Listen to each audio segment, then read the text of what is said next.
extra revenge feeling for him. So I can't wait for that one. And finally, Teddy Bruschi, what date are you looking forward to? Greeny, give me October 3rd and give the entire football world October 3rd, because Tom Brady is going back to Foxborough in a game that a lot of us thought we'd never see, in terms of him being a different uniform, out of a Patriot uniform, and bringing in his world champion, that's right, the world champion Tampa Bay Buccaneers into Foxborough, where he hung 6 banners. It's the most anticipated game of the schedule. Everyone's going to want to see this. Brady versus Belichick. Can't wait. Yeah, in its own way, Teddy, as we bring everybody in, that might be the most anticipated NFL game in the history of the sport, at least in the regular season. And you know both these guys so well. You played with Brady for so long. You played for Bill basically your entire career, or close to it. How do you expect them to handle it? As you look at the two of them and the way they will be emotionally for this, what is your expectation? Yeah, emotionally is the right word to describe this. And which one of them do I feel detaches better than the other? And for me, it's Bill Belichick. So for him, emotions won't be there. But for Tom, it's just who he is. And throughout the course of the week, he'll say all the right things and he'll act the right way. And he'll get his team to say the right things too. But he can't contain himself. I mean, those emotions, there's just a fire in there that he's always had. And he'll feel it, and he'll want to crush the New England Patriots. He'll want to score 30 to 40 points. That's just who he is, no matter who it is, whether it's, a divisional rival or his old team. Brady will be emotionally, possibly out of control at times.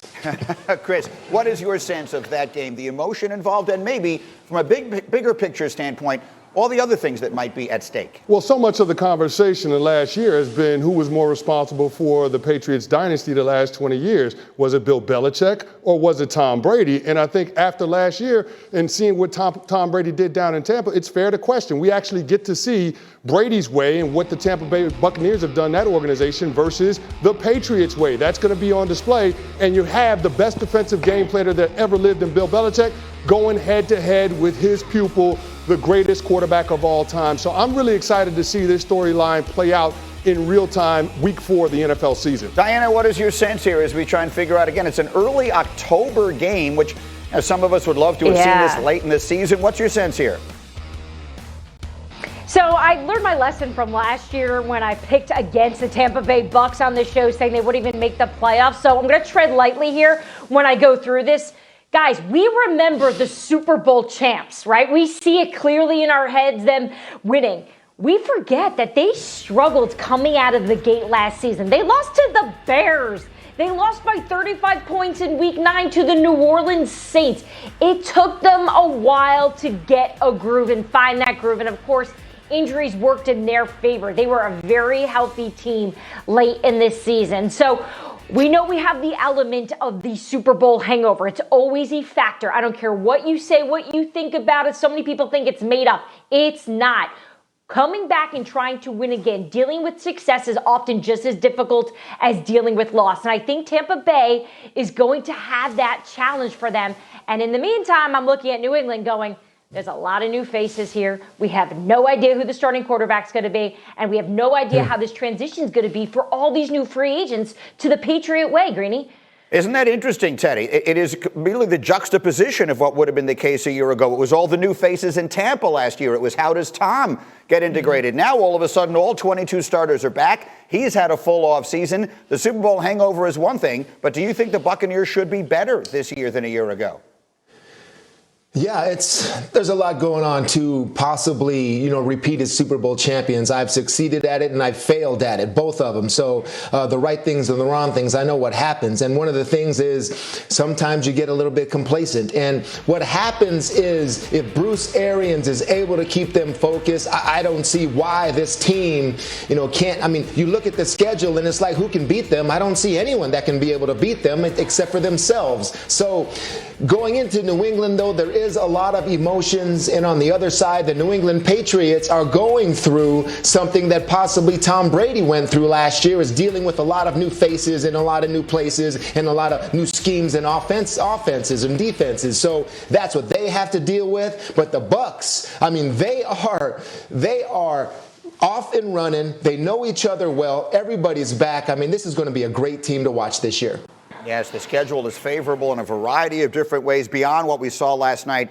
Let's see what Tampa Tom can do. We have more on that as we go. The next place we want to stop, though, is Chicago, because the Bears were the story of the draft, and now we know where they're going to open. They will be opening their season, possibly with a rookie quarterback, at L.A., against Aaron Donald and that Rams defense. It is actually a brutal schedule the Bears have in total here as we look at some of their more notable games. They take on the Buccaneers on the road in Week 7. Their bye is Week 10. That's good, but then they get the Ravens out of that. They have to go to Lambeau Field in December, and again, it begins with that game at the Rams. And so, Teddy Bruschi, let me come to you on that.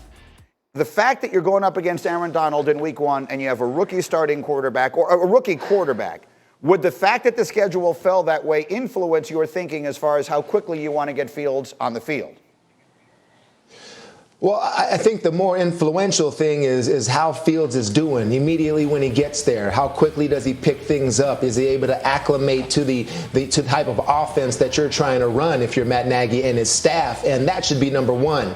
And then I think you also look at, Aaron Donald is bringing that defense with Jalen Ramsey. That's one of the best in the league. So you have to consider those things. But if you have a rookie that shows you that he can handle it, sure. But I still think Andy Dalton's there, and he's there to buy you time. He's there to buy you time to let Justin Fields develop, and hopefully you get a victory or two with Andy Dalton. If he holds him off a month and buys him a month of time to develop, that's a great thing. But starting him right away, you're looking at a little bit, you could have some problems. So you don't want to force him into the fire if you don't have to do it. And look, we all understand that there is hovering above this, Diana, the specter of the tenuous nature of the jobs of the coaches and the general manager in Chicago. What are they saying about their plans? Yeah, that's always going to be a factor, right? You have a head coach and a GM on the hot seat. It's very well known they need to win. But Ryan Pace is adamant that they are going to take the blueprint from what Kansas City did a few years ago when Patrick Mahomes sat behind veteran Alex Smith. Even when we heard, Greeny, I don't know if you recall, that Mahomes, even in training camp that year, his rookie year, was impressing everybody. But they stayed patient. And the thing is, they could, because Alex Smith is really good, at the time was. He's not Andy Dalton, or at least Andy Dalton's not Alex Smith. That being said, Greeny, let's not forget, Aaron Rodgers, Phillip Rivers, Drew Brees played 0 games their rookie season, right? So the pressure that Justin Fields is facing here in terms of the challenge, it's going to be a lot. And this coaching staff needs him to win if they want to keep their jobs. Chris Canty, you've got a frown on your face. Why? Yeah, because patience and time are luxuries that Ryan Pace and Matt Nagy just don't have. And I know the Chicago Bears last year, they had the worst quarterback play in their division. And guess what? If Andy Dalton were their quarterback last year, they would still have the worst quarterback play in the division. And the Cowboys' skill position players are light years ahead of what the Bears have right there right now. So to me, when you start talking about the conversation of Justin Fields being the starter Week 1, I'm in agreement with Teddy that you can't hand him the job.